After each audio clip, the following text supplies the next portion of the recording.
Good afternoon, ladies and gentlemen. Welcome. I hope you guys all had a wonderful holiday season and Happy New Year's to everyone. It's been a while since I put anything up on my YouTube channel, hasn't it? It's been about a month almost since my last video release, and there's a number of reasons for that. One reason being I've just been spending the holiday with families and enjoying the holiday season, but a second reason being the next two videos I'm releasing are very big projects that I've been working on for a while. I hope to get them finished where the first one will come out within a week of this video coming out, and the second one should hopefully get out by the end of the month. But these videos are very weird and unusual compared to my normal style of videos. I mean, I don't think I've ever released a video like the next two videos you guys are about to see. One of them isn't even League of Legends related. The other day I was thinking though, maybe it wouldn't be a smart idea to blindside you guys with content you weren't expecting to kick off the new year. Maybe we should start everything off with a classic G-Bay video. So that's what we're doing. Today, to kick off 2016, I asked you guys to ask me questions over on our subreddit, and you guys asked some pretty interesting and good questions. So today I'm gonna answer some of my favorites. Without further ado, let's jump right in. Okay, the first few questions were all along the lines of what are your goals for 2016, and do you have any regrets of things that you didn't accomplish in 2015 that you would like to accomplish in 2016. So I've thought about this for a little while, and I've come to the conclusion I have around 3 objectives that I want to complete by the end of 2016. The first one is I want to move out on my own again. A lot of you guys may know that I lived in Seattle for around a year, but I came back to Cincinnati like a year and a half ago when a family tragedy was occurring. That is all said and done though. That's all in the past, and it's time for me to stop mooching off a family and move back out again. Secondly, I want to improve my poker game. I want to get better at no limit hold'em. I want to get better at PLO, and I'd also like to learn deuce to 7. I think poker is a really fun hobby that I've always enjoyed, and I want to get better at it in the upcoming year. But third and most importantly, the big objective that I have for the YouTube channel in the upcoming year is I want to narrow down what kind of content I want to make and then just make that content over and over and over. During 2015, I was all over the place with what kind of content I was releasing. I mean, I was making daily videos, I was making weekly videos, I was making videos about how to get better at League, about the history of League, about League trivia, about opinions on the game, on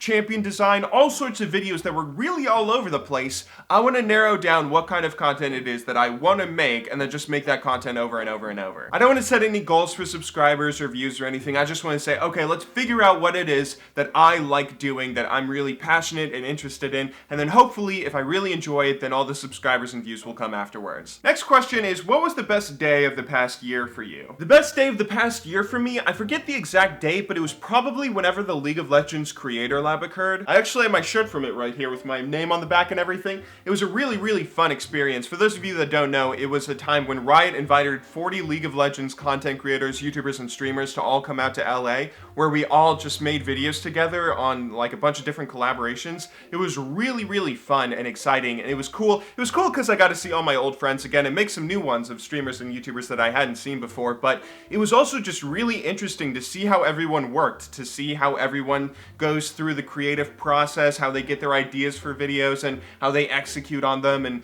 how much work everyone puts into it. I mean, a lot of people work a lot harder than me. That was something I definitely learned from that. The animators especially, I mean, there were a lot of personality type YouTubers like myself, and I don't want to name names of other people and call them lazy or anything, but a lot of us got our work done pretty early, and then all the animators were like staying till midnight or later every night, and oh my god, I got a whole new level of respect for anyone that does anything in animation. Moving on to the next question though. What's something that's really popular that all your friends love but you generally hate, and what's something that you love but isn't very popular or all your friends hate? That's a pretty interesting question. One thing that I really love but is not very popular, and not a lot of people liked it when it first came out, was a movie from 1980 called Stardust Memories. One of my favorite directors and writers and actors of all time is a man named Woody Allen, who you probably know who he is if you're into film at all, or if you're a big movie buff like myself, but a lot of younger people don't actually know who he is. He's pretty old. Back in the 60s, he was a comedian who did a bunch of really funny stand-up, where towards the 70s, he started transitioning into making movies where he would write, direct, and act in all his movies. He made some hilarious slapstick comedy movies, some of my favorite comedy movies of all time, like Love and Death, Sleeper, Everything That You Wanted to Know About Sex But Were Afraid to Ask. But towards the end of the decade, he wanted to start making some more serious films, getting away from the purely slapstick slapstick comedy and make stuff that has a little more meaning and worth behind it. So in 1980, he made this film called Stardust Memories, where basically in the movie he plays a character very similar to himself,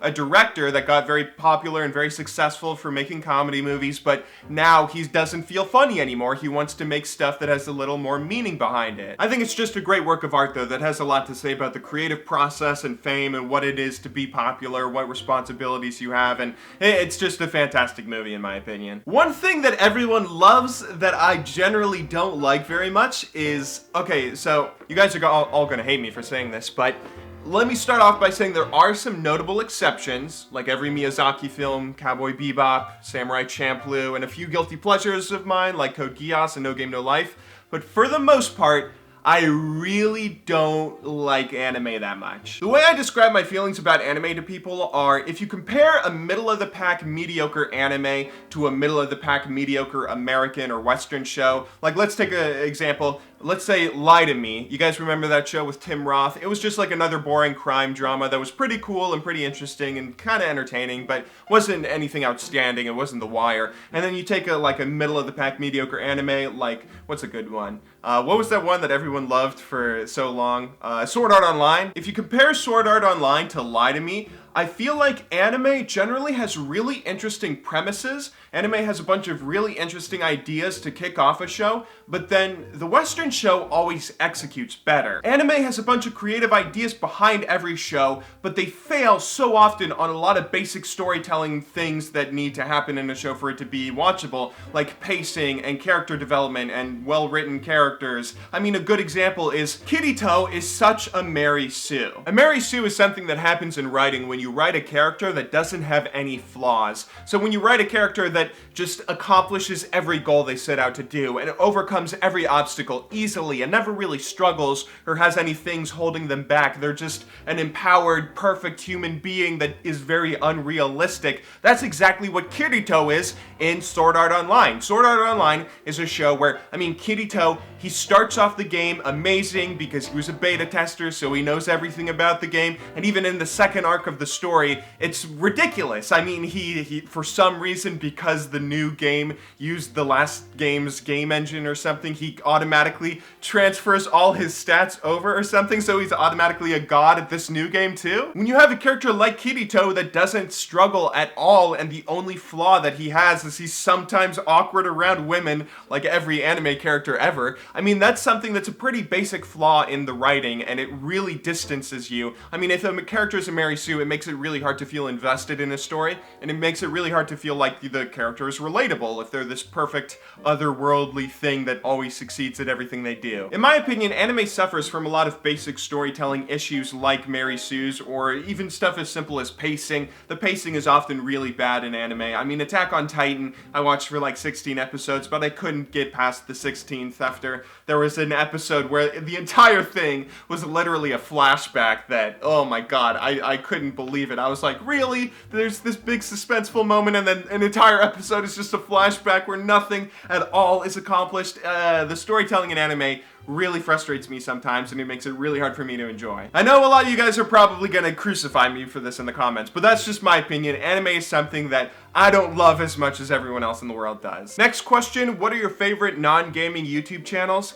I don't actually watch that many non-gaming YouTube channels. I watch a lot of YouTube channels that aren't League of Legends related, but pretty much all of them are related to gaming in one way or another. But the one exception is H3H3 Productions. I think Ethan and Gila Klein are maybe just the best people on YouTube. They are so hilarious. They make such hilarious, perfect content, and they are my favorite goofsters and gaffsters on the internet. You should all check them out if you haven't heard of them before. Why did you stop streaming for so long? I haven't been streaming that much recently, mostly because I actually just haven't been playing League of Legends that much recently. I've still been doing some stuff with League of Legends in videos, and I've been keeping up to date with like League news and stuff, but the game itself is not something I've been playing that much lately. I've been working on a number of other projects, and I've been sort of interested in doing a number of things that aren't super directly related to League of Legends, which you guys will kind of see what I'm talking about in the next two videos. I apologize to the small number of people that do regularly watch my stream. I know you guys love watching watching my stream, and I apologize that I haven't been streaming regularly, but I always want streaming to be something that I want to do, not something that I want to force myself to do. Next question, if you were to move to another country, where would it be and for what reason? I've thought about this before. I don't know if I could ever live in a country other than America. America's just a really nice place to live. It's got good food, a low cost of living, high quality of life. But more importantly than that, like all the industries that I'm interested in working in or doing stuff with are all sort of centralized in America. I mean, the video game industry, Riot Games and Valve and Nintendo's America branch and Microsoft, and all those companies are all stationed out west in Seattle and Los Angeles. The entertainment industry is pretty heavily centralized in Los Angeles, whether you're talking about movies or film and stuff like YouTube. But if I had to pick another country to live in, it would probably actually be Japan, despite all the stuff I just said about anime. The eastern regions and eastern cultures of the world have always really fascinated me compared to the West. I mean, if you take a look at America and compare America to Europe, North and South America to Europe, whatever differences there exist in our culture have only been made up over the past few couples of hundreds of years, right? I mean, whether you're talking about the USA specifically, like Cincinnati has a very huge ethnically German population, so you can see a lot of elements of German culture in Cincinnati. You can go down to a Hofbrauhaus and have schnitzel, and that's true for a lot of areas of the US. And I'm sure North and South America as a whole are very heavily influenced by the areas that colonized them. But the eastern regions of the world, on the other hand, places like Japan and China and Korea, they are so different from the West as a whole. The differences in those cultures have been made up over thousands of years in isolation, and all these factors that have just made them so alien and weird compared to the normal everyday life that you lead when you live in America or Europe or Canada or wherever. I definitely appreciate all the benefits that most of us have from living in the western region of the world and all the great things about our culture, but I've always been curious about what it would be like to spend an extended period of time in a place like Japan or China or South Korea where it's just so different and alien compared to what we've known growing up. And finally, I got a number of questions of people asking things like, what kind of content can we expect to see from you in the upcoming year? I'm not entirely sure what kind of content I want to put up on the YouTube channel. Like I said earlier, I want to figure out what it is I really feel passionate about and what I'm really interested in making myself, and hopefully that will translate into some really interesting and unusual content that I've never made before.